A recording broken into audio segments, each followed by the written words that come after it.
أستغفر الله العظيم أستغفر الله العظيم أستغفر الله العظيم الذي لا إله إلا هو الحي القيوم وأتوب إلى حضرة النبي المصطفى رسول الله صلى الله عليه وسلم وعلى آله وأصحابه ومن تبع دين يوم الدين إلى أرواح جميع شيخنا معلمنا ووالدينا وذوي الحقوق علينا ولجميع المسلمين والمسلمات والمؤمنين والمؤمنات ثم إلى أرواح من أنفق أمرهم وجهد ومسلمين هذا المسجد من رسول الشيخ عبد القادر الجيلاني وسيد الشيخ محمد سلمان المدني والشيخ أرشد بن عبد الله البنجري والشيخ كشف الأنوار بن حجي إسماعيل البنجري والشيخ محمد شرواني عبد الباني والشيخ محمد زيني بن عبد الغني والشيخ أحمد مسلم بن أسلم والشيخ أحمد بكري بن حجي إيمان الدين والشيخ أحمد زودي النبي والشيخ حجي محمد ثم إلى أرواح مصنف هذا الكتاب الشيخ زين الدين المالبري والشيخ محمد نووي بن عمر البنداني شيء لهم الفاتحة. الحمد لله رب العالمين إياك نعبد وإياك نستعين صراط الذين أنعمت عليهم غير المغضوب عليهم. بسم الله الرحمن الرحيم الحمد لله رب العالمين اللهم صل وسلم وبارك على سيدنا محمد وعلى آله وصحبه أجمعين. قال المصنف رحمه الله تعالى ونفعنا به وبجميع علومه في الدارين آمين.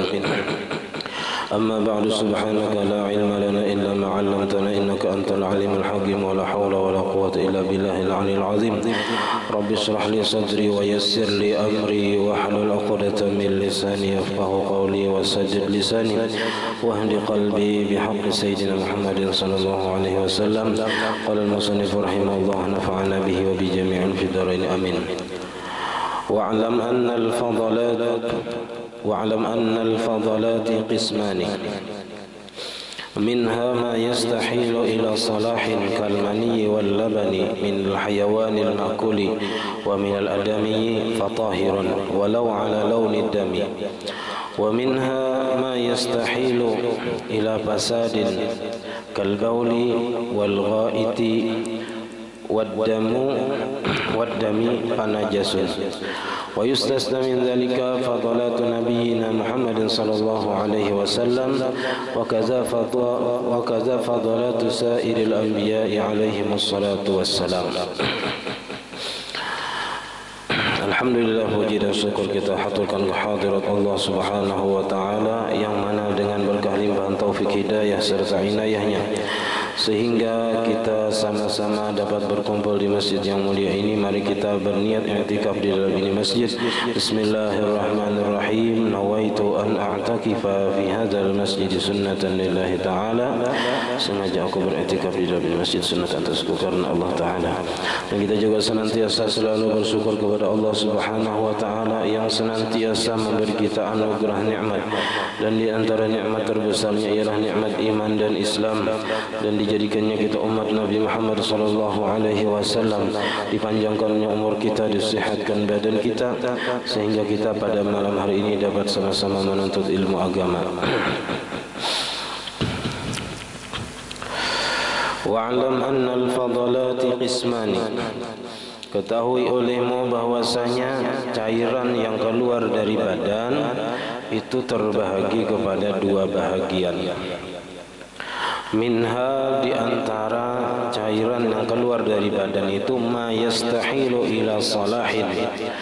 Ada cairan yang berubah kepada bagus, baik, kalmani, seperti mani, wallabani, dan susu, minal hayawanil ma'kuli, dari binatang atau makhluk hidup yang halal dimakan. Jadi hayawan di sini umum, bukan hanya binatang. Sebenarnya kalau kita patuh secara umum, kayak istilah di mantik itu al-insanu hayawanun natiq. Manusia itu makhluk hidup yang bisa berpikir atau bertutur. Natik itu bisa bil qalbi, mengarahnya berpikir. Kalau bil lisan, mengarahnya berpandar. Jadi nang halal dimakan. Wa minal adami, dan daripada manusia, fatahirun, maka hukumnya suci. Nah, suci, dan kalau susu halal. Kalau mani itu tetap baik, kada halal dimakan atau dikonsumsi. Cuman suci dari segi kada najisnya, gitu nah. Artinya kada apa-apa karena banyu atau karena pakaian itu kada maulah najis. Walau ala launid dami, walaupun bentuknya itu atas warna darah, tetap hukumnya suci. Wa minha, diantaranya lagi, ma yastahilu ila fasadin, ada cairan yang keluar dari badan itu yang berubah kepada rusak. Jadi dari makanan dan minuman yang kita konsumsi setiap hari, nah itu ada yang berubah kepada yang bagus tadi, ada yang berubah kepada yang rusak, yang kada bagus. Ya. Kalau susu itu antara darah dan kotoran keluar susu yang murni, mimbaini parsin wadamin labanan khalisan sa'igan lisyaribin. Jadi susu itu keluar antara antara darah dan kotoran, keluarlah susu yang suci dan murni. Kalbauli, nah ada cairan yang keluar dari badan kita itu seperti kamih, wal ghaiti dan tahi, wad dami dan darah, panajasun maka hukumnya najis. Wa yustasna min dzalika, dan dikecualikan daripada yang demikian itu, fadalatu nabiyyina Muhammadin sallallahu alaihi wasallam, cairan yang keluar daripada Nabi kita Nabi Muhammad sallallahu alaihi wasallam. Jadi darah Nabi itu kada najis, ya. Bahkan ada kan riwayatnya itu yang Nabi itu babakam di kepala, lalu disuruh Nabi membuang, sekalinya diminum oleh sahabat Nabi tadi. Dan Nabi kada menyalahkan inya, kada kita menyarikinya. Nah berarti menandakan itu hukumnya suci dan kada najis lah. Tapi ini khususiat bagi Nabi kita. Wa kadza fadalatu sairil anbiya, dan begitu juga cairan yang keluar dari badan sekalian para Nabi alaihi wassalatu wassalam.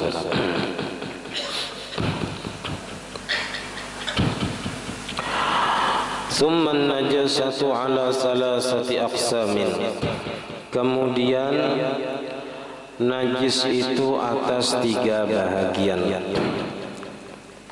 Ini ditinjau dari segi sulit atau mudahnya menghilangkan najis itu terbahagi 3.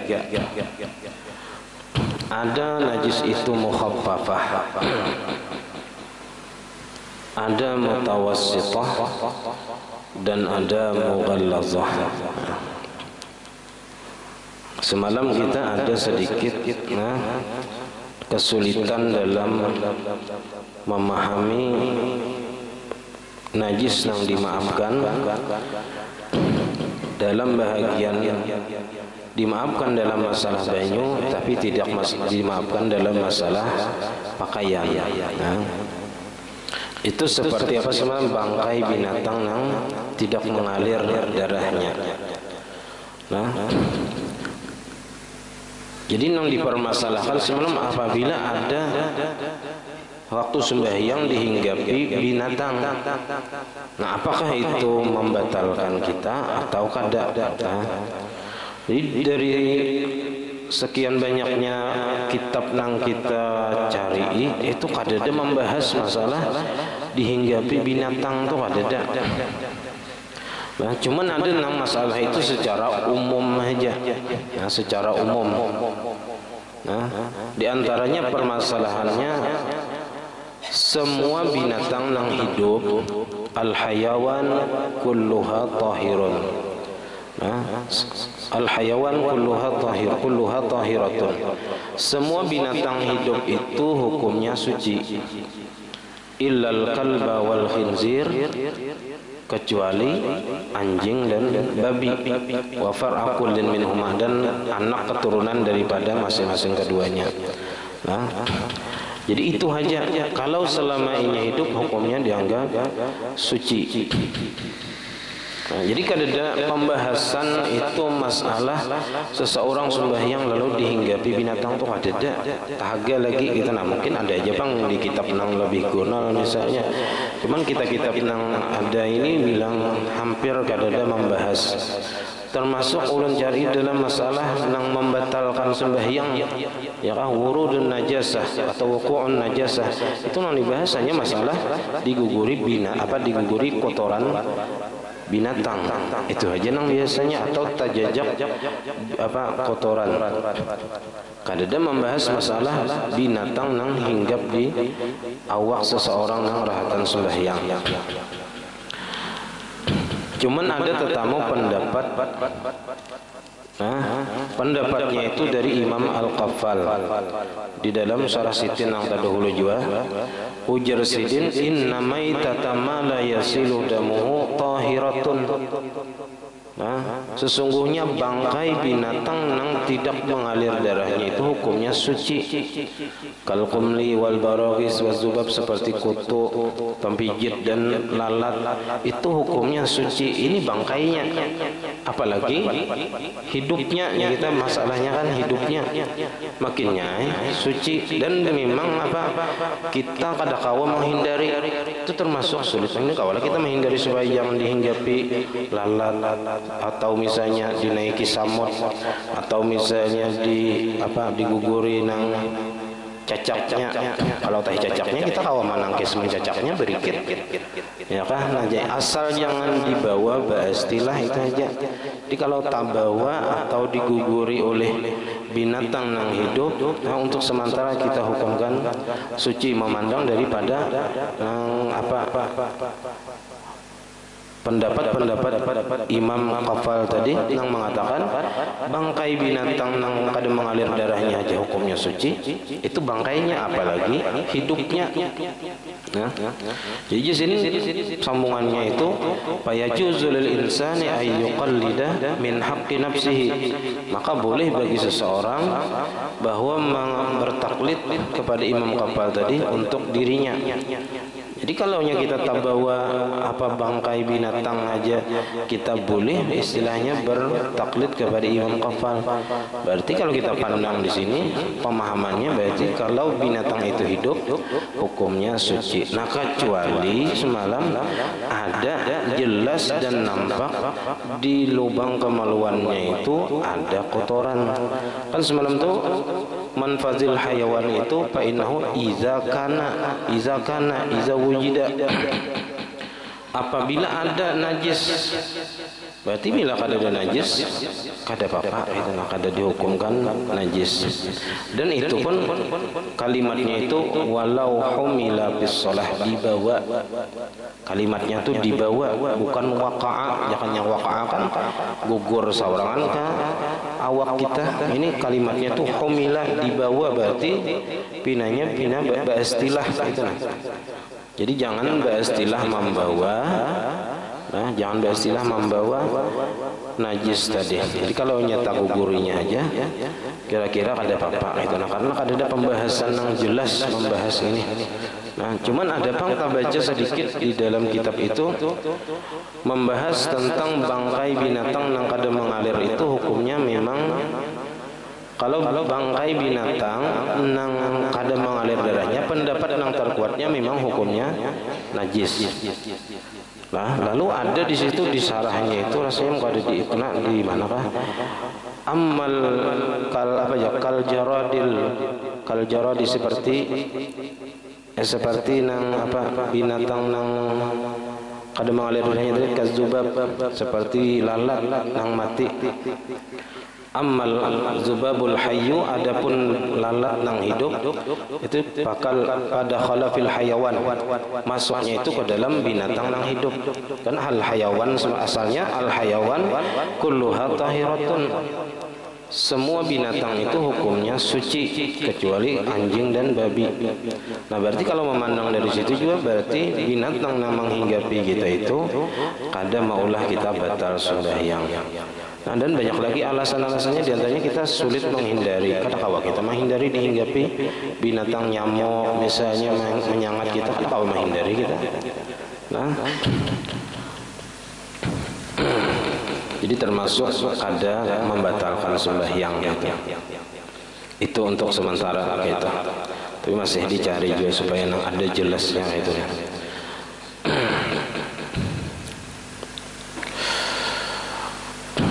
Jadi najis itu terbahagi kepada tiga: memandang sulit atau mudahnya membersihkannya. Fal mukhaffafatu baulus sabiyyi. Adapun najis mukhaffafah, najis nang ringan, itu adalah kamih anak laki-laki. Jadi perempuan kada masuk di sini. Anak perempuan kada masuk. Allazi lam yablugh al-haulaini, nang belum sampai 2 tahun. Jadi anaknya itu lelakian dan umurnya belum sampai 2 tahun. Kalaunya sudah 2 tahun berarti najisnya kada mukhaffafah lagi. Walam yakul ghairal labani, dan tidak makan ia selain susu. Sudah bercampur pisang, sun, nah itu sudah kada kawa lagi. Nah, sudah kada najis mukhaffafah lagi. Kalaunya waktu batasmiyah itu ditahnik bangnya, itu termasuklah inya makan selain susu. Nah, itu di dalam kitab lain, wala yadurru tahnikuhu binahwi tamrin aw asalin. Tidak mengapa mentahnik kakanak tadi dengan seumpama kurma atau madu. Jadi tahnik itu kada termasuk merusak kenajisan mukhaffafah bagi si anak tadi. Nah, jadi wala yadurru tahnikuhu binahwi tamrin aw asalin. Wa kadzal dawa'u, dan begitu juga kada mengapa untuk obat si kakanak. Misalnya lagi halus umur 1 tahun garing, lalu disuruh dokter minum obat sirup. Nah, minum obat sirup itu kada merusak kenajisan mukhaffafah si kamih anak laki-laki tadi. Artinya tetap aja dihukumi najisnya itu mukhaffafah asal inya selain itu kada makan selain susu. Jadi inya minum susu aja sehari-hari. Nah, susu di sini baik susu mamanya atau diupahakan menyusui ke orang lain termasuk juga. Nah, ataupun susu binatang itu termasuk susu di sini. Nah, susu kambing, susu sapi, susu unta misalnya, itu masih dianggap susu, masih masuk kata-kata susu. Nah, asal jangan bercampur. Nah, kalau susu kayak nang susu bubuk itu wallahu alam tuh pasti ada campurannya. Nah, kada murni lagi gitu. Susu beruang tuh kan, ada tahu juga itu. Kira-kira ada juga campurannya, pengawitnya kan misalnya. Nah, cuman susu di sini umum. Nah, yang penting halal diminum bagi si kakanak tadi. Nah, makan atau minum susu tadi ala jihati taghazzi, atas jalan kita makanan untuk pertumbuhan. Taghazzi ini makanan untuk pertumbuhan badannya. Bi allam yakul ghairal labani aslan, dengan bahwa tidak memakan ia selain susu aslan sama sekali. Jadi syaratnya kakanak laki-laki itu nang najisnya itu mukhaffafah, kamihnya itu najis mukhaffafah, itu pertama syaratnya harus anak laki-laki dan umurnya belum 2 tahun dan inya tidak minum selain susu. Nah, tidak minum selain susu.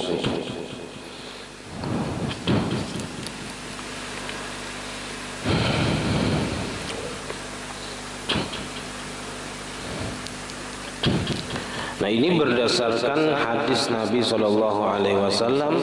Nabi pernah, ya kita ada seorang datang membawa anak laki-laki. Ummu Qais, kisahnya tuh Ummu Qais datang membawa anak laki-laki. Nang belum memakan makanan selain susu. Lalu Nabi ma'asuh di asuhan Nabi. Sekalinya bakamih, belum ada pupuk lagi, ya Pak. Jadi bakamihnya di asuhan Nabi. Lalu Nabi meminta dibawakan air. Lalu Nabi percikan di kamih nang bakas ini bakamih tadi, dan Nabi kada membasuhnya. Nah. Dan ada lagi sabda Nabi SAW, yughsalu min baulil jariyah wa yurassu min baulil ghulam. Dibasuh dari kamih anak perempuan dan dipercikkan daripada kamih anak laki-laki. Nah, itu diantara dalil yang mengatakan bahwasanya najis kamih anak laki-laki itu hanya najis mukhaffafah. Au akala ghairal labani ala wajhi tadawi masalan, atau memakan ia selain susu atas jalan berobat umpamanya, atau tadi ditahnik. Nah, maka itu kada merusak syarat daripada najis mukhaffafah. Fahadzal qismu, maka bermula ini bahagian yang najis mukhaffafah ini. Yathuru musabuhu, menjadi suci tempat yang dikenainya, birashil ma'i alaihi, dengan memercikkan air atasnya. Bi ayyu ghammara bil ma'i, dengan bahwa diliputi kamihnya tadi bil ma'i, dengan air. Ini kita dipercikakannya banyak juga, tak banyak daripada kamihnya. Maka itu baik disimbur sekali aja, nah bagus lagi tak. Nah, jadi kalau disimbur lebih bagus lagi. Kalau dipercikakan aja boleh, apalagi disimbur. Bighairi sailanin, dengan ketiadaan mengalir. Nah, ini dipercikakan tuh kada mengalir banyak. Nah, tapi kalau disimbur lebih baik lagi. Tapi bisyartaini, dengan dua syaratnya. Pertama, zawalu ainin najasati qabla rasyihi. Pertama syaratnya harus hilang benda najisnya. Kamihnya tadi kada ada lagi, diparah dulu aja kita. Jadi pakaian yang terkena kamih anak laki-laki nang belum sampai 2 tahun, nang belum minum selain susu, itu mesti hilang dulu benda najisnya qabla rasyihi, sebelum memercikkannya. Bihaitsu la yabqa fihi rutubatun tanfasilu, dengan sekira-kira tidak tersisa padanya basah yang dapat terpisah. Bahasa kitanya bihaitsu la yabqa fihi rutubatun tanfasilu, itu diparah sampai kita kada ada lagi titik. Titik itu kan nang rutubatun tanfasilu. Ini kada ada lagi titikan, artinya pakaian nang pacang dipercikakan tadi baal aja lagi. Baal, bahasa kitanya baal. Baal itu karing kada, basah benar kada. Cuma ada lagi titik. Nah, jadi syaratnya pertama kayak itu dulu, hilang dulu benda najisnya. Kada nang masih titikan tuh kada. Jadi diparah dulu. Imbahnya hanya dipercikakan.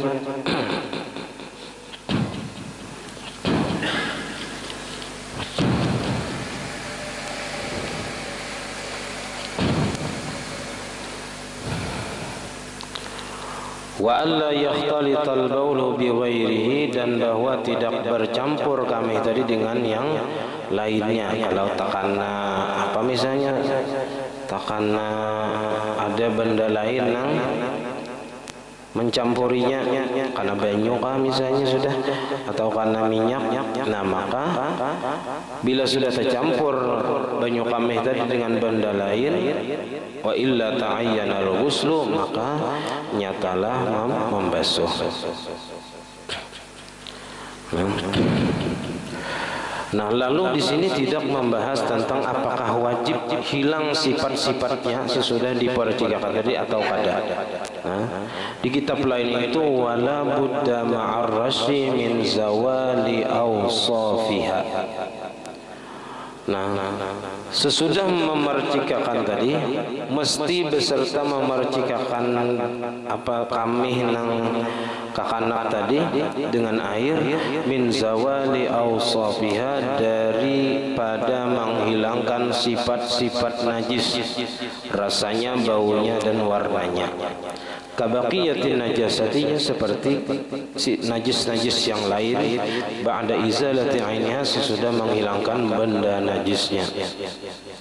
Wala budda min asri mahallil bauli, dan mesti daripada memerah tempat kamih.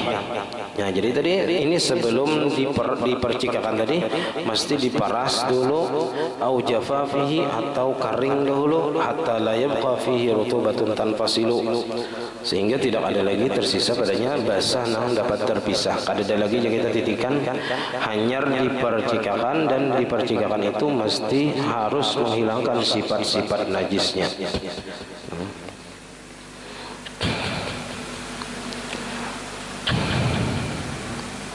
Nah, di kitab Sabilal ada lagi keterangannya, syahdan adalah zahir hadis yang tersebut. Nah, kisah Nabi dikamihi kakanak tadi kan itu, dan zahir itlaq fuqaha.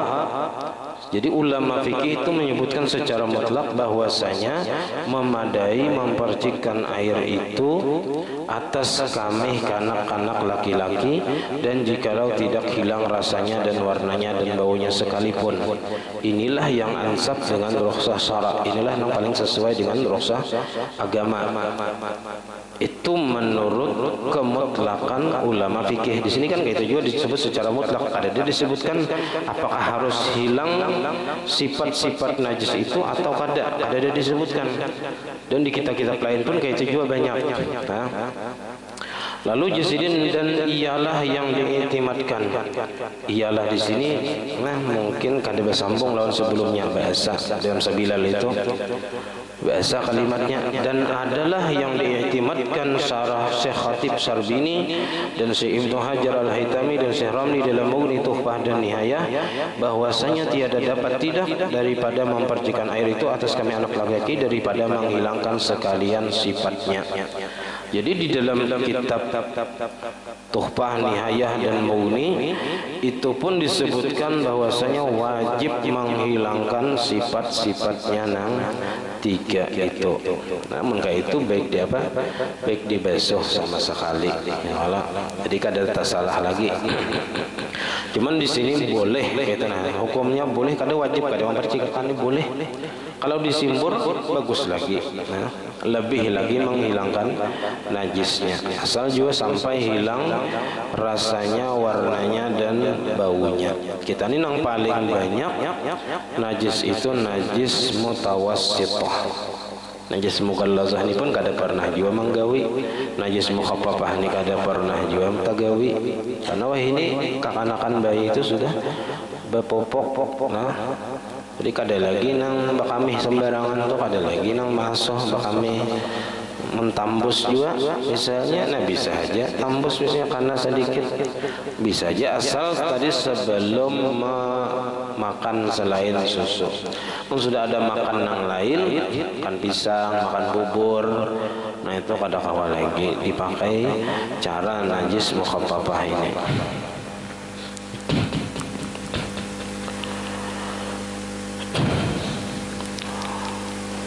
Wal mughallazatu, dan najis mughallazah ini yang kedua. Wa hiya najasatul kalbi wal khinziri wa far'i ahadihima ma'al akhar aw ma hayawanin tahirin. Pertama, najis mughallazah ini najis anjing dan najis babi dan anak salah satu daripada keduanya beserta yang lain. Artinya di sini anjing kawin lawan babi lalu lahir anak, itu wa far'i ahadihima ma'al akhar. Au ma'a hayawanin tahirin, atau anjing kawin lawan binatang nang suci nang lain. Seperti anjing kawin lawan kambing misalnya, atau babi kawin lawan sapi. Lahir anak, nah anaknya itu hukumnya najis mughallazah. Cuman semalam nang di dalam hadis itu nang ada dalilnya itu hanya liur anjing. Idza walagal kalbu fi ina'i ahadikum falyaghsilhu sab'a marratin. Nah, ada nang ulahunna biturab, ada nang di tengahnya, ada nang di akhirnya, ada nang akhiruhunna biturab. Nah, lalu digabung ke semuanya itu artinya di mana aja boleh meletakkan tanah nang dicampur ke banyu tadi. Jadi nang di dalam hadis itu nang ada dalilnya hanya liurnya, liur anjing. Nah lalu dikiaskan dengan liur itu semua anggota anjing apabila basah, atau kita nang menjapai tangan kita misalnya basah, nah itu hanyar najisnya najis mughallazah. Jadi ada salah satu daripada kita nang basah, atau anjingnya basah, atau kita nang basah tajapai, nah itu hanyar kita terkena najis mughallazah.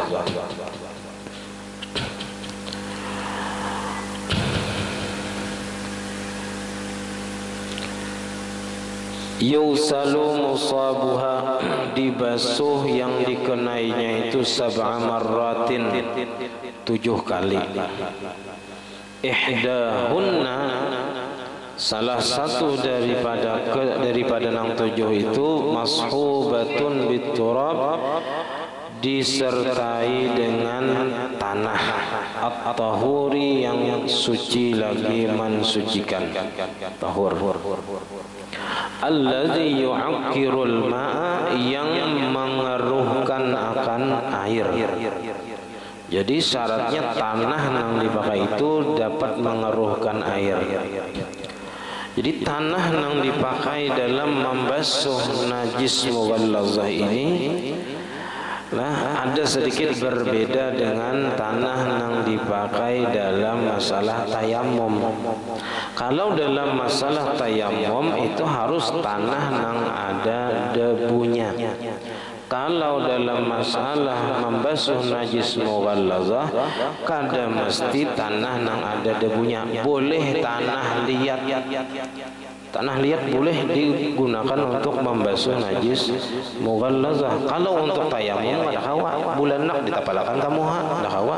Isan tayamum harus nang ada debunya. Dijamur kah dahulu misalnya sampai nang karing, hanyar ada debunya, hanyar boleh dipakai tayamum. Nah tapi kalau untuk membasuh najis mughallazah boleh aja tanah liat, ya kan, tanah bulanak.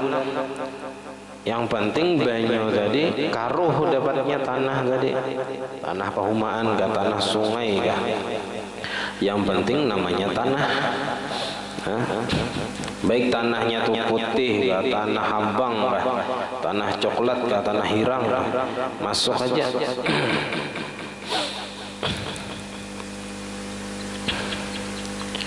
Wa ya'ummu mahallan najasati, dan meratai ia akan tempat najis. Artinya tanahnya tadi karuh dan apa aja kita sudah tercampur lawan banyu dan kawa membasuh dengan merata tempat yang terkena najis. Wal afdalu, nang paling afdal, ayyakuna turabu musahaban lil ghaslatil ula, bahwa adalah tanah tadi disertakan bagi basuhan pertama. Jadi boleh aja tanah dipisah lawan banyu, boleh. Jadi tanah ambil tanah nang apa tapalakan ke tempat nang kana najis tadi simbur boleh. atau tanah buat ke banyu aduk sampai karo lalu simburakan boleh. Nah, atau tanah nang dikaruhi dulu di sungai, dikaruhi dulu cibuk besoh, nah itu juga boleh. Nah, yang penting tadi ada tanah bercampur banyu.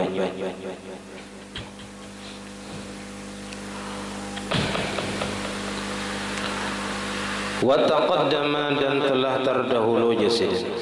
Jadi nang afdalnya tadi banyu nang bercampur tanah berdahulu supaya basuhan kedua, ketiga, keempat itu sudah apa aja kita membersihkan bekas tanahnya tadi.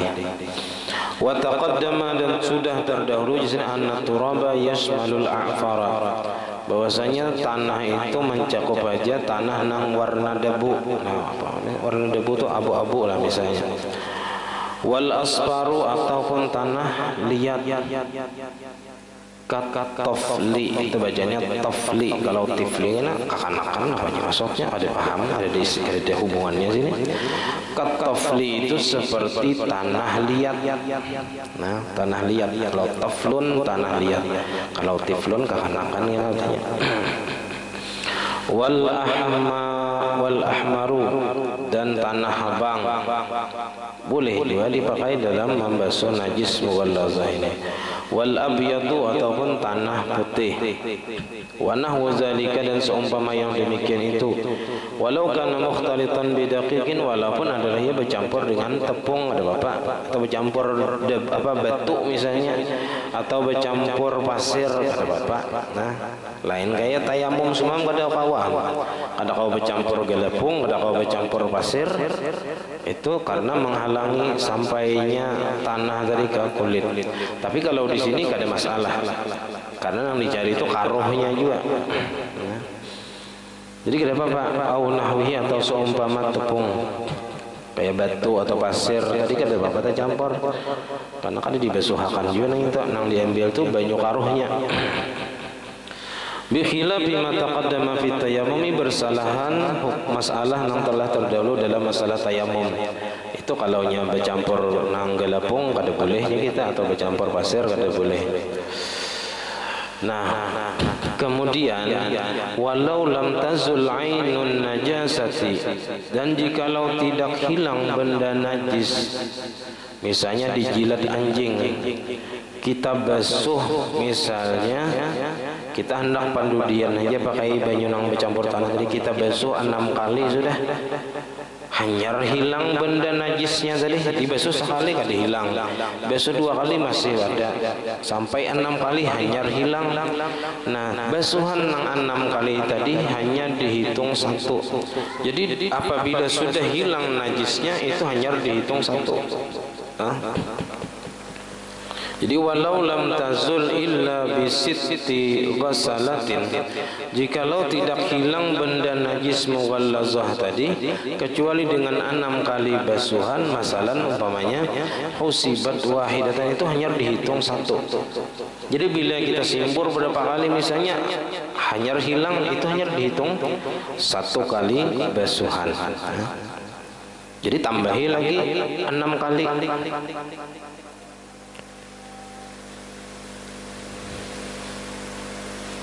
Walau asaba ba'du ma ghasalahu min al-ghasalati syai'an wajaba ghasluhu bi'adadi ma baqiya min al-ghasalati ba'da hadhihi al-ghaslati allati asabahu ma'uha fa in kanatil ula ghasala sittan. Dan jikalau mengenai oleh sebahagian ma ghasalahu, basuhan nang inya basuh, minal ghasalati, daripada basuhan-basuhan nang 7 tadi, syai'an akan sesuatu, wajib ghasluhu bi'adadi ma baqiya minal ghasalat, wajib inya membasuh dengan bilangan ma basuhan yang tersisa daripada basuhan, ba'da hadhil ghaslati, sesudah ini ma basuhan allati asabahu ma'uha, yang telah mengenai oleh airnya. Nah, ini Misalnya kita dijilat anjing di tangan. Nah, lalu kita basuh sekali. Nah, sekali kita basuh, sekalinya basuhan nang sini tadi karena awak kita sini. Mau rancing ke awak kita sini. Nah, nang di sini tadi wajib dibasuh. Berapa kali wajib dibasuh? 6 kali. Karena tadi nang di sini tadi basuhan nang pertama. Jadi nang karena di sini wajib dibasuh 6 kali lagi dengan air yang bercampur dengan tanah sekali. Nah, jadi kalau misalnya basuhan pertama kadang-kadang, basuhan kedua kadang-kadang karena benda lain, basuhan ketiga memurancing ke awak, berarti kita wajib membasuh nang tadi 4 kali. Nang di sini, kalau di sini tambahi 4 kali juga. Nang di sini tadi karena nang disimbol ini basuhan keempat, maka wajib kita basuh 3 kali. Kalau basuhan keempat, nah, kalau basuhan ketiga wajib 4 kali. Jadi wajib kita menambah berapa kali lagi nang di sini? Bila di sini 3 kali lagi, berarti nang terkena di sini tambah 3 kali juga. Nah, jadi lau asaba ba'du ma ghassalahu min al-ghassalati syai'an wajaba ghasluhu bi'adadi ma baqiya min al-ghassalati ba'da hadhihi al-ghassalati allati asabahu ma'uha. Fa in kanatil ula ghassala sittan, maka jikalau adalah nang apa tadi terkena basuhan tadi, basuhan pertama, maka ghassala sittan, maka membasuh ia 6 kali. Atau kita membasuh tadi lalu kita kapurancingan betis, misalnya nang ke-7, nah maka membasuh betis tadi sekali aja. Kalau itu belum bercampur tanah, maka wajib di betis tadi nang bercampur tanah nang ke-7-nya. Wa in kanat tsaniyatu ghasala khamsan, amunnya terkena basuhan yang kedua, betis tadi misalnya terkena basuhan kedua, maka ghasala khamsan, membasuh ia akan 5 kali. Wa hakaza, dan begitulah seterusnya. Kalau nang terkena betis tadi basuhan ketiga, makanya wajib membasuh 4 kali betis tadi. Nah, karena terkena basuhan najis mughallazah, nang wajib dihilangkan dengan 7 kali basuhan. Nah, ini yang harus diperhatikan kalau terkena najis mughallazah. Fa in kana turriba fiha aw fima qablaha, maka jikalau adalah ia nang basuhan nang terkena awak nang lain tadi atau karena kain nang lain tadi, fa in kana turriba fiha, maka jika adalah basuhan itu nang ditanahi padanya. Jadi misalnya kita membasuh tangan tadi nang ketiga dengan banyu bercampur tanah, sekalinya karena betis kita. Nah, au fima qablaha, atau sudah ditanahi pada basuhan sebelumnya. Misalnya basuhan pertama kita basuh dengan tanah nang di tangan tadi, lalu basuhan kedua dengan banyu biasa.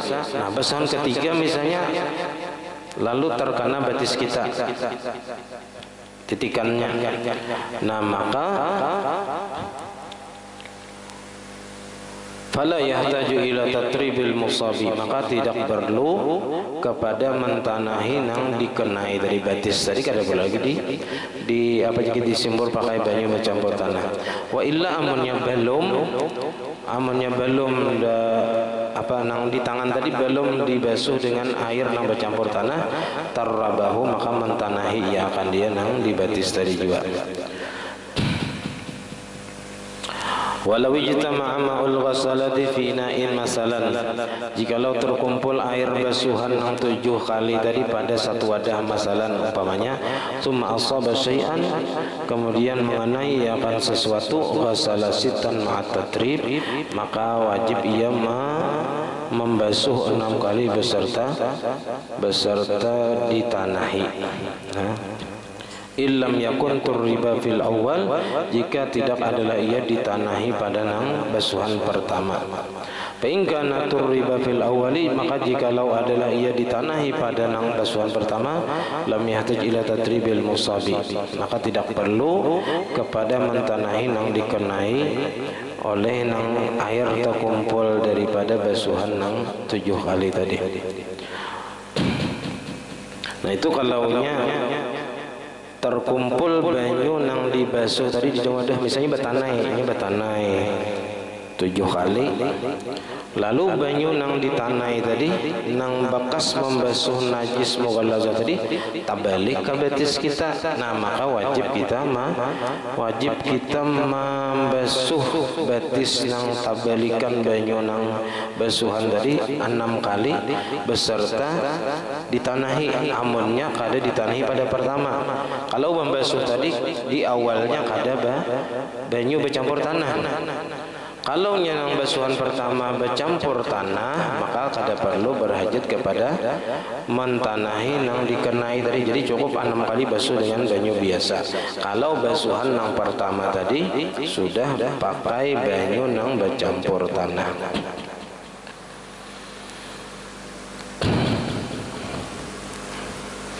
Nah kemudian walau dakhala nahwu kalbin, ini masalahnya lain pula.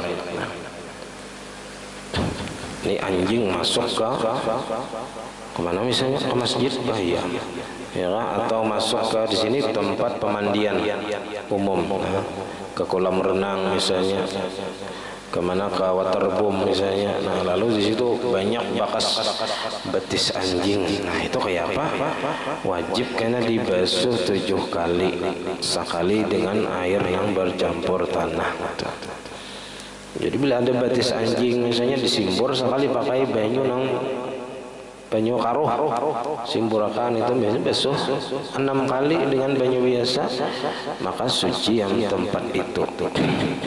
Atau misalnya di tempat itu banyak anjing berkeliaran, lalu misalnya terjadi banjir itu biasanya banyunya karuh ya, nah itu cukup sudah bila lalu banyu karuh tadi terkena tanah atau lantai yang bekas ada anjing. Jadi mungkin banjir itu bisa saja mensucikan tanah atau jalanan atau lantai yang pernah dijajak oleh anjing atau babi. Itu hilangan jadinya suci barataan tempat dapatnya banjir tadi. Nah sudah isya. Sampai di sini pembacaan kita. Salah khilaf dan maaf. Wassalamualaikum warahmatullahi wabarakatuh. Al-Fatihah.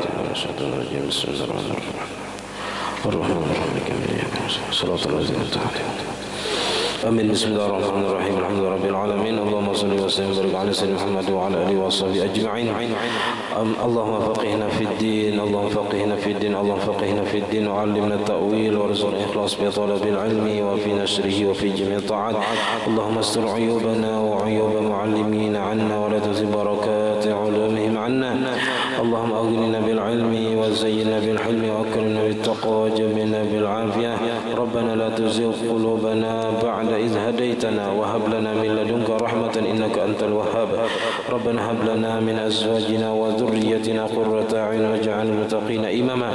ربنا آتنا في الدنيا حسنة وفي الآخرة حسنة وقنا عذاب النار. وصلى الله على سيدنا محمد وعلى آله وصحبه. الحمد لله رب العالمين. ما شاء الله لا قوة إلا بالله.